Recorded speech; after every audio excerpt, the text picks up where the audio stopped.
Hey guys, welcome back to my channel. This is Heather with Life of a Mommy. Today I'm going to be sharing with you the Essentials Baby Registry list, giving you the items that I have found most essential. I am a mommy of two. I have an almost 4-year-old and a 1-year-old. So I'm just going to share the items that I have found so useful and essential for both of them. There's a lot of things out there, a lot of lists that I feel are filled with many items that you won't even use. They aren't necessary items, I would say. When putting together a registry list, I think it's so important that you have the most essential items that you need. I can speak from experience that a lot of the lists out there have so many things and it's kind of overwhelming because as a new mom, you want to be sure that you buy everything you need, but you don't want to waste money and find yourself not using items or getting rid of items. So today I'm just going to share with you the items that I have found essential and necessary for when having a baby. There are other items that you might want to add on just because of personal preference, and that's okay. So let's get started. Number 1, car seat and stroller. Very important. You obviously need a car seat to bring your baby home. Always be sure to look up the safety rating on the car seat of your choice to ensure that it's safe for your baby. Number 2 is a crib. You need somewhere for your baby to sleep, so you want to be sure that you pick out the crib along with a crib mattress, and I would say about 2 to 3 crib sheets is sufficient enough. Next is a sleep sack. I love these things. I have used them for both of my kids. I have recommended them to all my friends, and everyone who buys them loves them as well. It's a wearable blanket, so you know that your baby is safe and you don't have to worry about them suffocating or whatnot, because it's just not possible with this wearable blanket. Infant baby tub. You need somewhere to bathe your little one, right? So there's so many different tubs out there. There's little seats, whatnot. I will link a couple of my favorites below. There's chairs, there's little tubs, there's convertible ones that grow with your baby. So it's really just up to you as to which one you would prefer. Okay, first aid kit. Very, very important. You want to get a basic first aid kit that comes with a thermometer, your baby nail clippers, the nail filer, little hairbrush, all the good stuff. They have little kits that come with that, and they could range from $20 to $30. I can tell you I still have the same nail clippers that I've had from my first son, and I'm still using them for my second son. I love them. They're so great and they work awesome. Now, one of the things that comes in a safety kit is a nasal aspirator, but I personally don't like those big bulbs that they give you that they have at the hospital. So I highly recommend the Nose Frida. I actually have it handy because right now my little one is stuffy and he has lots of boogies, so he needs help getting those out. So this thing is just the best nasal aspirator. I recommend it to all of my mommy friends, and it sounds kind of nasty at first that you're sucking the boogers out of your baby's nose, but there's a filter there. It's not going to make it to your mouth, so no need to worry. And if that's the way you can help your little one breathe, then why not, right? Moving along, you will need diapers, whether it be disposable or cloth diapers. That's up to you, but diapers are an essential. Don't forget to add those to your list, along with wipes and diaper cream. I personally love Aquaphor for the diaper cream. It not only serves as a diaper cream, it pretty much serves for any other skin issues, whether it be a burn, a little minor cut or scrape, dry, chafed skin, which babies tend to get. With Aquaphor, you can't go wrong. It's an all-over baby essential in my opinion. Let's not forget your diaper bag. There are so many diaper bags out there. I personally love my Jujubee backpack, and I have a video that talks about it and gives a review about it, so I'll go ahead and link that below in case you're interested in hearing more about that one. Whether you breastfeed or formula feed, you're gonna need some bottles. So I definitely recommend about 4 of the 4-ounce bottles, and I have found 5 to 6 of the 8-ounce bottles is sufficient.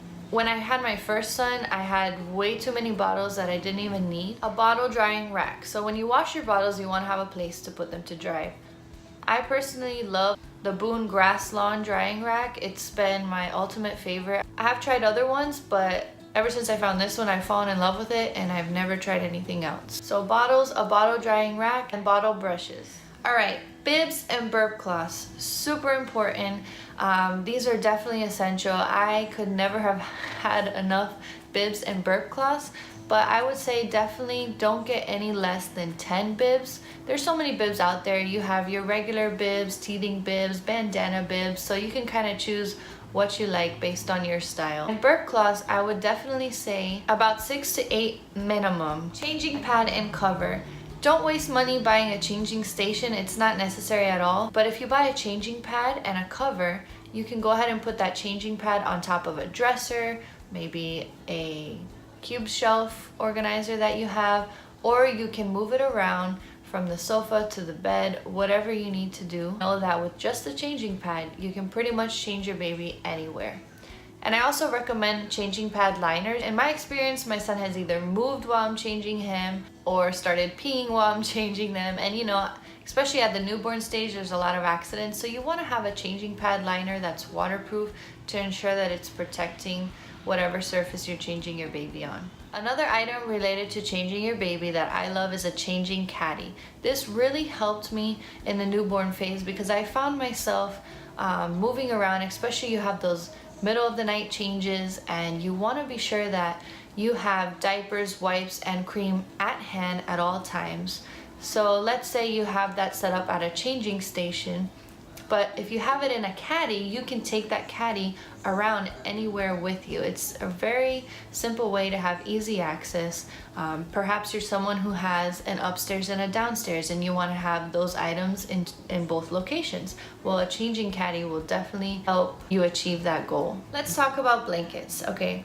So blankets, I would say 2 to 3 at most. This would be like to cover your baby at home while you're watching them during the day, perhaps to cover them while you're out. I personally love the muslin blankets, which I discovered with my second baby.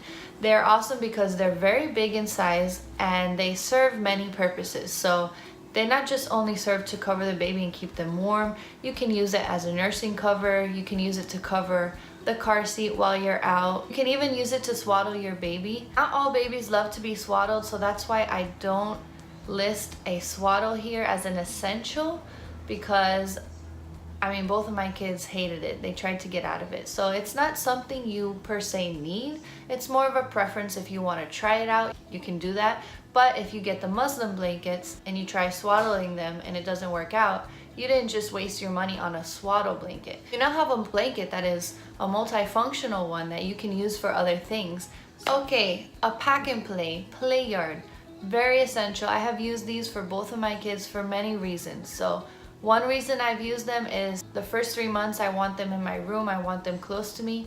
The pack and plays have a bassinet portion on top and it's actually big enough for them to stretch, for them to move. So it serves as a bassinet those first 3 months. It's a great area to keep your child contained as they do tummy time, as they start growing and learn to sit up. You can have them have their playtime while you're cooking. It's also great for traveling when you're not going to be home or you're going to be at someone else's house. So it's great for a bassinet. It's great for at-home play, and it's great for traveling. High chair. You're gonna use this as soon as your baby is born, but eventually you will when you start transitioning to feed them solid foods, which can start between 4 to 6 months. So you wanna have a high chair ready for that. There's so many out there. You can have a full-on high chair, or you can have one of those chairs that clip onto a chair for your baby to sit with you at the table if you don't have space for a big bulky high chair. So there's many options out there. I'll go ahead and list one of each of my favorites down below so you can see the difference. So a baby play gym. I would definitely recommend at least putting one of these on your registry. It's a great area for your baby to do tummy time, something with a lot of colors and music and sounds. That way it could really engage them and stimulate their motor skills. Baby monitor. When you transition your baby to their own room, you're definitely gonna wanna be like sure that they're okay and that you can hear them in case you have to get up in the middle of the night. So I definitely recommend a baby monitor. I never used a baby monitor per se. We actually just purchased a regular camera and put it in their room, and we have like a little tiny hearing monitor that we can hear them through. So that's just what worked for us, but whatever it is that you choose, I just definitely recommend you have at least one. It kind of gives you a peace of mind to be able to check on them rather than run to their room every single noise they make. And one of the last things that I've truly loved to have with my kids is the Fisher-Price Rock and Play. It's an incline chair, so they're gonna be up like this.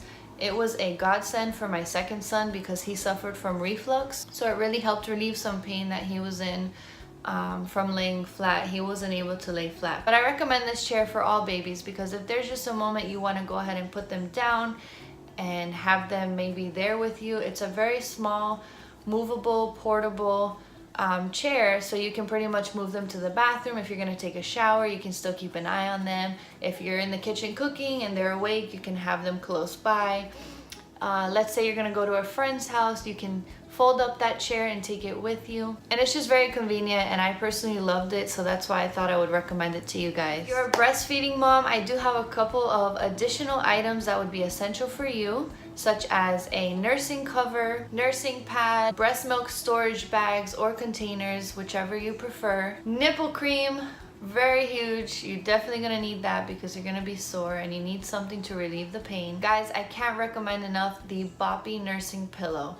It saved my back when I was nursing my son. It's pretty much a pillow that you wrap around right here and you don't feel the weight of the baby on you. It really relieves some back pain and tension you might have, and it kind of really just helps you to relax while you're feeding your baby, so it helps the experience go much smoother. I just loved that pillow, honestly, I really did. And of course you're gonna need a breast pump. Now check with your insurance before you add this to your list, because nowadays almost all insurance will cover that for you at little or even no cost. Alright guys, so that's pretty much it. That is my essential baby registry list and recommendations. I hope you guys have enjoyed this video. If there's any questions that you guys have in regards to any of the recommendations that I have listed, please go ahead and leave me a comment below. I would love to connect with you guys. Don't forget to give this video a thumbs up and subscribe to my channel so you can stay tuned for what's next to come. Until next time, bye.